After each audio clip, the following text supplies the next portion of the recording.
So this morning we had the 65 soda blasted. So honestly, it's my first time having soda blast done. One, I'm just amazed at the condition of the car, but two, the soda blasting is awesome. You can see it doesn't change the finish. It doesn't feel rough. It looks like brand new metal. You can still even see the discoloration from the original spot welds, which is pretty crazy. So I'm sold. I think I'll be getting a lot more stuff soda blasted in the future. So really impressed. So the whole bottom of the car, the rear wheel wells, and then everything in the front. Now, it wasn't able to get the real heavy stuff, which I'm not too concerned with. But my main reason for doing this was the engine bay. The paint was like really gummy and greasy and hard to get off. And that looks awesome.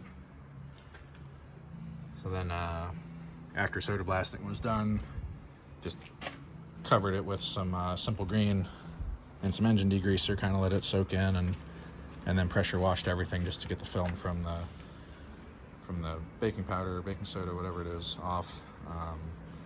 Next step will be, I've got a couple holes to weld. This is from an air conditioning system that somebody had added that we're not replacing. I got to finish my work on the battery box, do some subframe connectors on the bottom, a little bit of finish work where a big hole was cut there for the aftermarket air conditioning.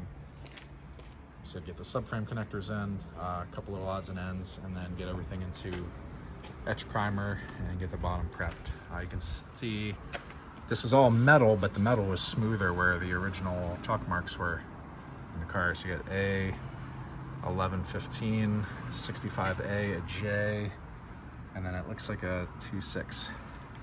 And then on this side, it says outside.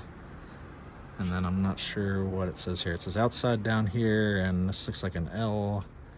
I'm not sure exactly what that is, but really cool to see those original markings from the factory. You can see the galvanized stuff sticks out, your front cross member, your front frame rails, your transmission brace, and the rear torque boxes and rails. Just pretty impressive how solid. I mean, there is no rust on this stuff. Still got the transport brackets on both sides, which is pretty cool. Not a whole lot of the cars have those. Wheel wells completely intact. The drop downs there, just super solid. So we're using the Tin Man Fab subframe connectors. So just cut about a ½ inch off the end there. They slide in, and then you drill some holes on both sides in the bottom and plug weld, and then they tie into the rear frame rail back here. It gives you a good jacking point and really stiffens the car up. I've done it on quite a few cars, and it takes a lot of the rattles away. It makes the car feel a lot more solid. And I've got a floor patch to finish up here. I'm gonna cut probably right to in between these two, and then I got this full goes from about here to up here, so I'll trim that down and get that welded up tomorrow when my new shield and batteries for the weld helmet come. Plus I ran out of gas. I had to get gas this week. So there it is. Moving along pretty good. Just a shot of the inside. You can see the floor panel patch that I gotta trim up, but otherwise everything in the rear is super solid. We'll pull up all that factory seam sealer and clean it all up and put new seam sealer in before we're done. It's gonna get either a TMI or a Mustang Stafir one-piece headliner, black interior. At some point, probably in the 70s, somebody put a CB radio in there, just drilled a hole right in the quarter, and then to fix it, they just hammered it down and used a silicone sealer or something and put a little piece of metal over it. So I gotta straighten that out. And I got a little bit of rust here right above the rear frame rail to cut out and patch up. I know I keep saying this, but this is the cleanest early Mustang that I've worked on yet, as far as just solid. All your VINs intact, all original metal. The only evidence I can see of anything being repainted was this quarter. And you can see it paint flaking off here from about the middle of the pillar here, and this whole quarter was resprayed But looking on the inside, there's no evidence of any major damage. So I'm wondering if it's just something like scratched paint or something like that. It doesn't look like really any body work was done. But the rest of it is all original. Brand new red paint. You can see it's nice and clean under here. It was the original back window. It was an aftermarket windshield.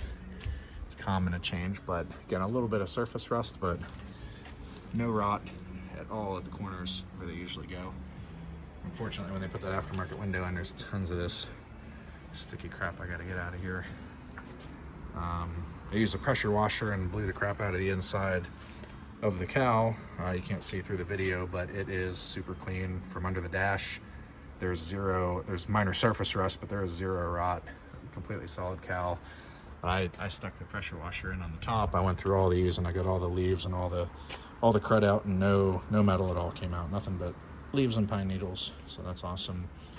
Got as much of the factory seam sealer out of here as I can, just to make sure that there was no rust in between and everything looks super clean. So again, I'll finish cleaning that out and just put new seam sealer before we paint the engine bay. And that's it. I'm gonna try to post some updates pretty regularly on this one. I'm hoping it moves along pretty quick, but it's getting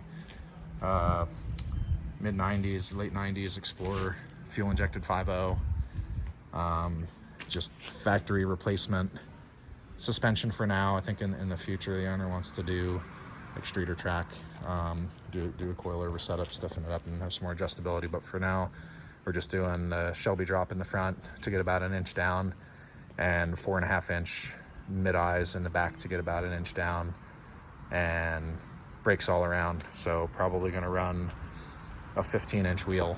They haven't picked any wheels out yet, but I'll have to get something soon, because once it's a roller, the 14-inch steelies aren't going to fit over the brakes that he's got for the front. So I'll have some rims for it before long. It'll probably be on the rotisserie for at least a couple more weeks, since I only work on it on the weekends. So I got some prep work, a little bit of welding to do, and then I'll be painting the bottom side, and then I'll probably leave it on the rotisserie to do a lot of the rough body work, because I'm not having to replace any panels, and I knew all the lines were good. I don't have to worry about having it on its weight, because I'm basically just replacing the paint and fixing some dings and dents. I'm not changing the structure or anything like that, so I don't have to worry about losing my door gaps or anything like that with doing the body work on the rotisserie. So I'm going to do as much of that as I can on here. It's a hell of a lot easier to work on a roof like this than it is leaning over it. So just a awesome time-saving tool to have. So all right, I'll get a video up here probably in 2 weeks with the progress we've made so far. Keep tuning in.